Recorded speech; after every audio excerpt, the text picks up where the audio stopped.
La province du Henan, à 900 km au sud de Pékin. C'est là que tout a commencé il y a 3 ans.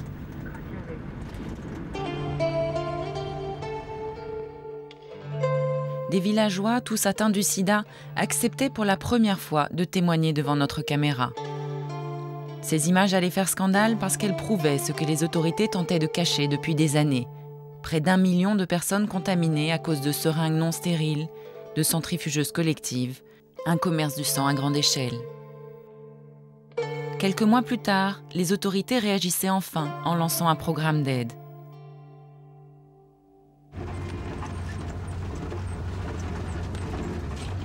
Trois ans après, ONG et journalistes sont toujours interdits de séjour dans les villages du Henan. À l'entrée du village, mon guide m'attend. Malgré le risque d'être repéré en plein jour, il veut absolument que je filme ce champ parsemé de monticules de terre. Ce sont les morts du village. Des dizaines de tombes anonymes qui font ressurgir les visages désespérés qui me hantent depuis 3 ans. Il y a tant de malades qu'il devenait impossible de cacher la vérité. Et si les choses ont commencé à changer, c'est grâce aux médias qui ont révélé l'affaire, mais aussi aux malades eux-mêmes qui se sont mobilisés. Ici, on a un proverbe qui dit que seuls les bébés qui pleurent ont du lait. Et si tu ne cries pas, tu n'auras rien. Selon mon guide, il resterait encore 600 personnes séropositives dans le village. Seulement un tiers d'entre elles sont pris en charge médicalement par les autorités.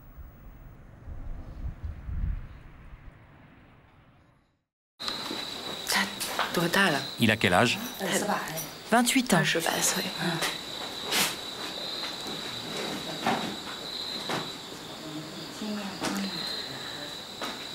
Il a le sida lui aussi? Oui, ça fait 1 an. Et comment il l'a attrapé? Comment il a attrapé le virus? Il a vendu son sang.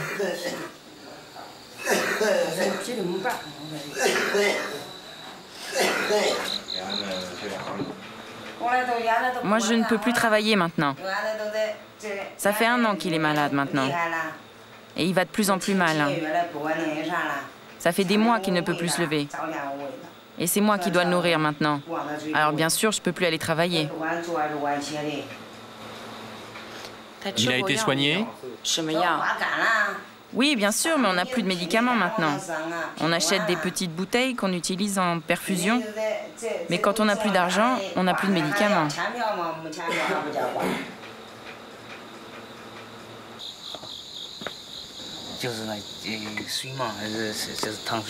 Il y a des médicaments contre la fièvre. Ici, il y a des antibiotiques aussi. Mais c'est surtout du glucose qu'on a pour les perfusions. Liu et son voisin Yen sont morts depuis ma dernière visite. Ils n'ont jamais eu accès aux médicaments distribués depuis que le scandale du sang a éclaté. Et encore moins à ce bâtiment, le dispensaire flambant neuf inauguré il y a 2 ans.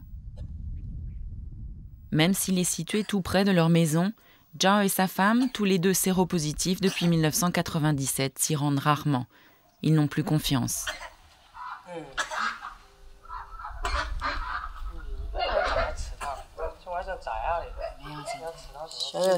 La santé du bébé n'est pas très bonne.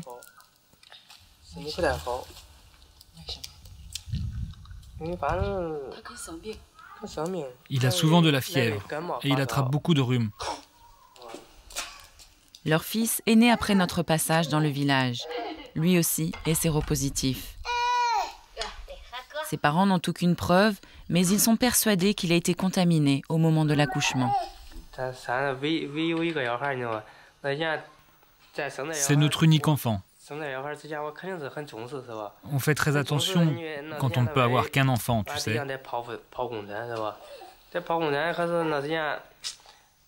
On nous avait dit à l'époque qu'avec une mère séropositive, c'était mieux de faire naître l'enfant avec une césarienne. Il disait que c'était plus sûr pour la sécurité de l'enfant.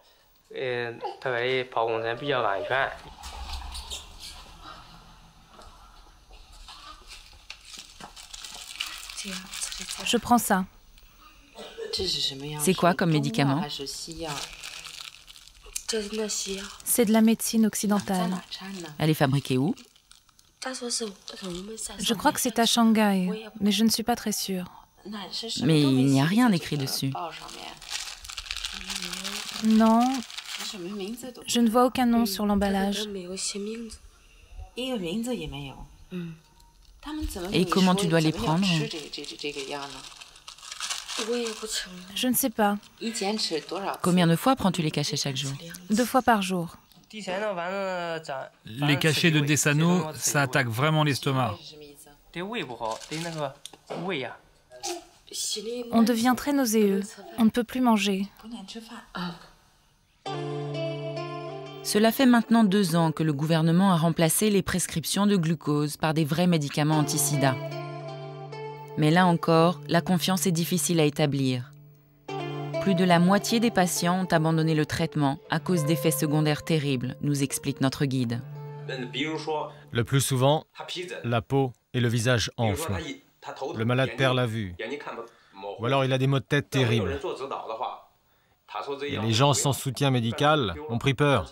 Ils ont pensé que c'était du poison. Beaucoup ont très vite abandonné le traitement et jeté les médicaments. Mais le plus terrible est que certains charlatans ont vraiment utilisé du poison, comme l'arsenic. Pour tromper les gens, ils le mélangeaient avec d'autres substances et faisaient sniffer aux malades ce mélange. Bien sûr, cela te faisait couler le nez et les yeux. Le charlatan te disait alors que le virus sortait du corps par tes larmes. Chez nous, il y a une personne qui est morte empoisonnée comme ça.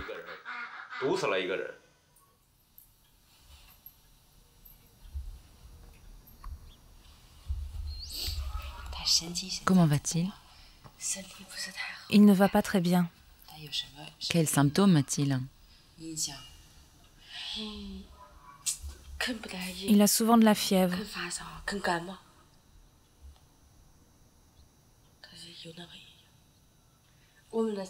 Tout notre argent, c'est pour lui, tu sais. On n'ose pas lui donner nos médicaments anti-sida.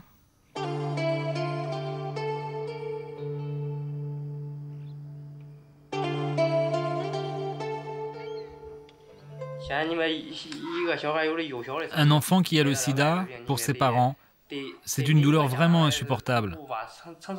Les adultes, finalement, c'est pas si grave si on attrape le sida. Mais comment on fait avec un enfant qui a cette maladie? Moi, je trouve que l'État doit maintenant trouver le moyen d'avoir des médicaments pour les enfants. À la nuit tombée, nous retrouvons enfin Chen. Il nous avait accueillis chez lui lors de notre visite précédente. 250 morts plus tard, il fait aujourd'hui figure de miraculé dans le village.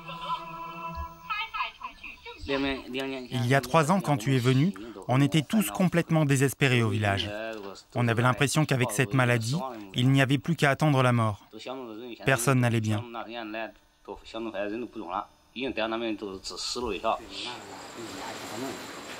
À l'époque, Chen avait été le premier à oser témoigner.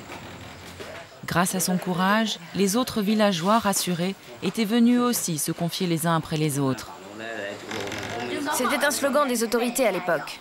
Un slogan de vos dirigeantes? Oui, ils nous disaient que c'était un honneur de vendre son sang. Regarde, je suis couvert de champignons.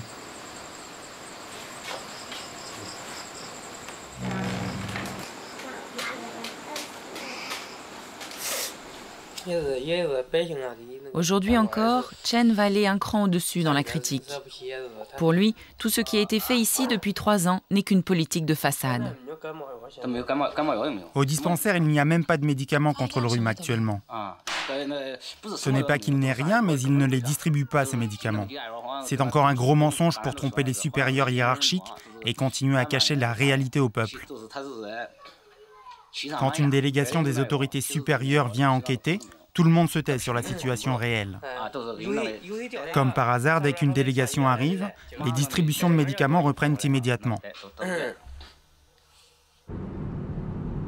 À 100 km de là, un autre village touché par l'épidémie. Il est plus facile d'accès car cela fait à peine 1 an que les premiers cas de sida y ont été découverts. Il y a eu beaucoup moins de décès que dans le village de Chen. C'est votre famille qui est touchée? Oui, ils sont tous malades. Combien de personnes? Mon fils, ma belle-fille et mon gendre. Et c'est tous en vendant leur sang? Oui, tous ont vendu leur sang.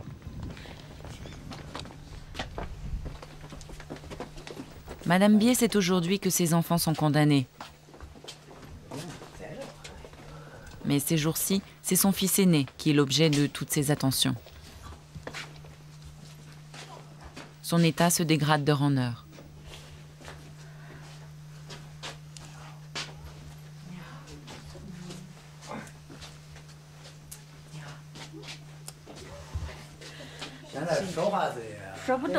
Il ne peut plus parler. Il ne peut plus bouger non plus.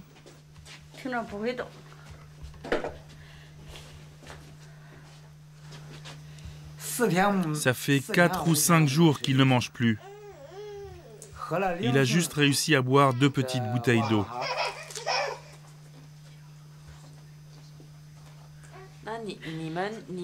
Mais dans cet état, vous ne l'envoyez pas à l'hôpital? On n'a pas d'argent pour l'hôpital. On ne peut pas payer les médicaments. On attend la mort à la maison. Moi, j'ai été demander de l'aide aux officiels du village. Juste un peu d'aide. Ils m'ont carrément insulté. Ils m'ont dit comme ça: vous avez vendu votre sang et maintenant vous vous plaignez aux autorités? Ils nous haïssent. De la haine? Ils nous méprisent horriblement. Pour eux, dès qu'ils s'aperçoivent qu'on a le sida, c'est va te faire voir. C'est vraiment de la haine.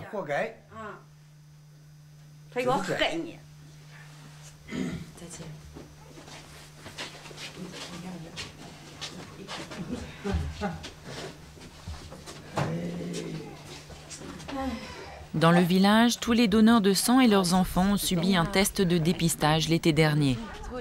Les parents séropositifs disent n'avoir jamais reçu les résultats pour leurs enfants. Une information troublante quand on sait qu'aucun médicament anti-sida pour les enfants n'est disponible en Chine. Pour les villageois, c'est une raison supplémentaire de se méfier. On a peur que le gouvernement ou des laboratoires nous utilisent pour tester des médicaments. On a peur de devenir des cobayes. Moi, j'ai rempli les conditions pour prendre ces antirétroviraux, mais je n'ai aucune confiance. Je ne prends donc aucun traitement.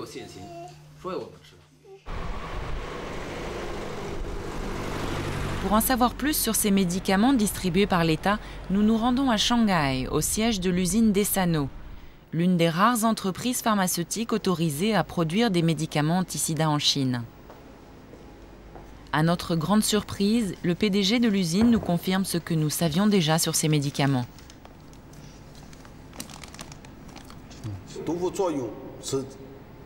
Les effets secondaires sont tels, avec nos combinaisons de molécules, que les malades abandonnent le traitement, car ils n'arrivent pas à en supporter la douleur. On n'a pas le droit de produire de meilleures combinaisons de molécules, à cause des brevets internationaux qu'on doit respecter. Et je ne vois pas comment cette situation pourra changer dans les prochaines années. Contrairement à des pays comme l'Inde ou le Brésil, la Chine se refuse à copier des médicaments plus performants, mais protégés par des brevets internationaux. Encore plus étonnant, 90% de la production de Desano est destinée à l'exportation. En clair, les malades chinois ne sont pas encore une priorité. En 2005, le programme de l'État prévoit des médicaments anti-sida pour 20 à 30 000 personnes. Mais pour notre usine, cela représente très peu. Nous pourrions produire beaucoup plus.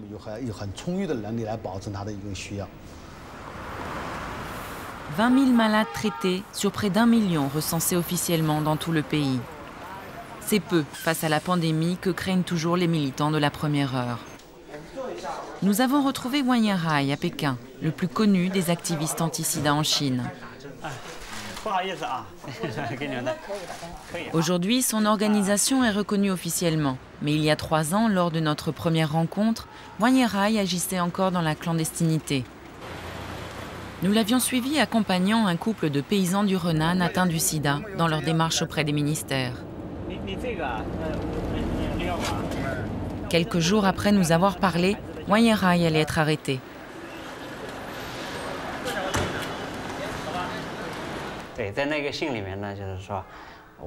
En prison, j'ai été obligé d'écrire une lettre autocritique dans laquelle je reconnaissais avoir rendu public un document confidentiel. J'avais enfreint la loi, ça je l'ai reconnu. Le gouvernement a expliqué qu'il m'avait relâché par mansuétude. Enfin, c'est ce qu'ils disent.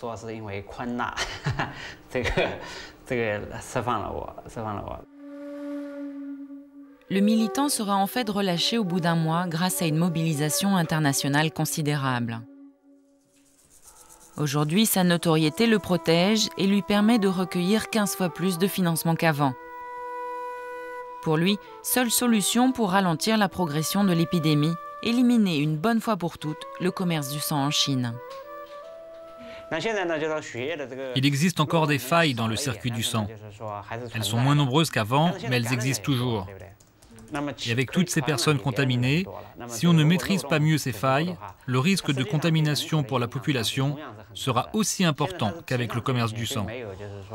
Je pense qu'il vaut mieux dans ces conditions interdire de manière plus claire la vente de sang. Il faut que les dons de sang soient uniquement bénévoles. Les failles dans le circuit du sang, Li Tianxi peut en parler en connaissance de cause. Et il travaille depuis plus de 20 ans dans un centre de transfusion du sang à 400 km de Pékin. Un témoin capital dans le dossier à charge lancé par les médias contre son administration. Pendant plusieurs années, il a vu des poches de sang périmées et non testées transfusées à grande échelle dans sa ville. Lui aussi a été puni par ses supérieurs pour avoir voulu tirer la sonnette d'alarme. Mes supérieurs étaient radicalement opposés à ce que je parle. Ce qu'ils ont fait est vraiment trop grave. Après la diffusion de mon interview à la télévision centrale l'été dernier, l'État a commencé à accorder de l'attention aux victimes contaminées lors de transfusions.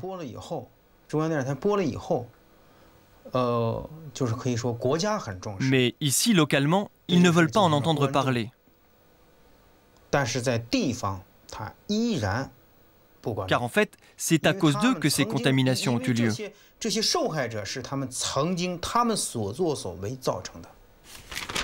Li Tianxi a longtemps hésité avant de nous parler, mais il a décidé de le faire pour sauver des vies, dit-il. Partout, le scandale a éclaté, la hiérarchie responsable des contaminations est encore en poste, impunie. Mais ce n'est pas le pire. Notre centre a réalisé ces jours derniers que du sang périmé avait été encore utilisé. Il a même été transfusé. Comment la gestion de notre centre a-t-elle pu autoriser ça? Comment cette transfusion a-t-elle pu avoir lieu? C'est une histoire qui vient tout juste de se passer. Alors selon vous, est-ce qu'on peut dire que les transfusions sont sûres de nos jours?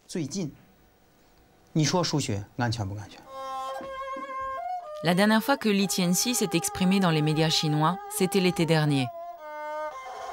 Depuis, il est privé de salaire.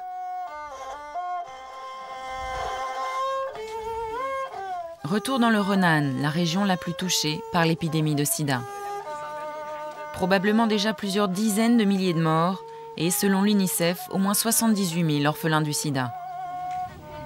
Ces enfants privés de tout et parfois atteints eux-mêmes par la maladie sont au cœur du combat de Li Dan et de sa petite ONG.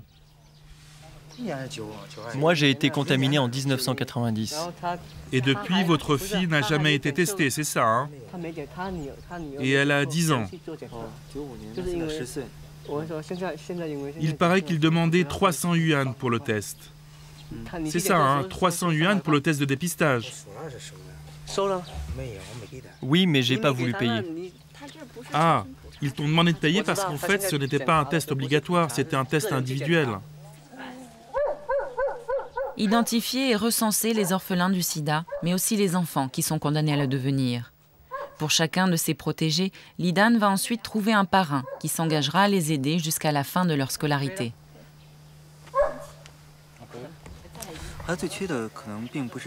Ce dont les enfants manquent le plus, ce n'est pas seulement d'argent. Bon, ça c'est la base. Et ils ont aussi besoin d'une aide psychologique et de compréhension. Souvent, ce n'est pas seulement par manque d'argent qu'ils ne vont plus à l'école. C'est qu'ils ne voient plus clairement en quoi l'école peut leur être utile à l'avenir. Si tu veux aider, il faut aussi mettre en place un soutien social.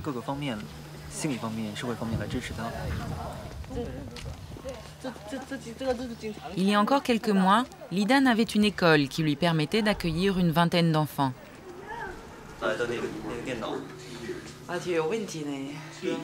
Regarde, on a récupéré ça hier. Mais tous les ordinateurs sont vides. Il n'y a plus de disque dur. Qu'est-ce qui s'est passé? L'année dernière, au mois de juillet, notre école a été fermée.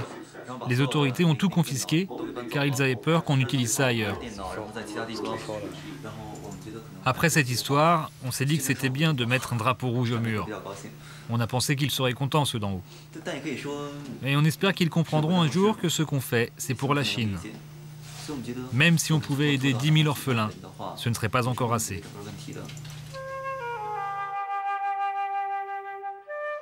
Grâce à un site internet mis en place l'année dernière, ils sont plus de 300 orphelins du sida à avoir trouvé un parrain. Des donateurs disséminés dans toute la Chine, mais aussi au Japon, en Allemagne ou aux États-Unis.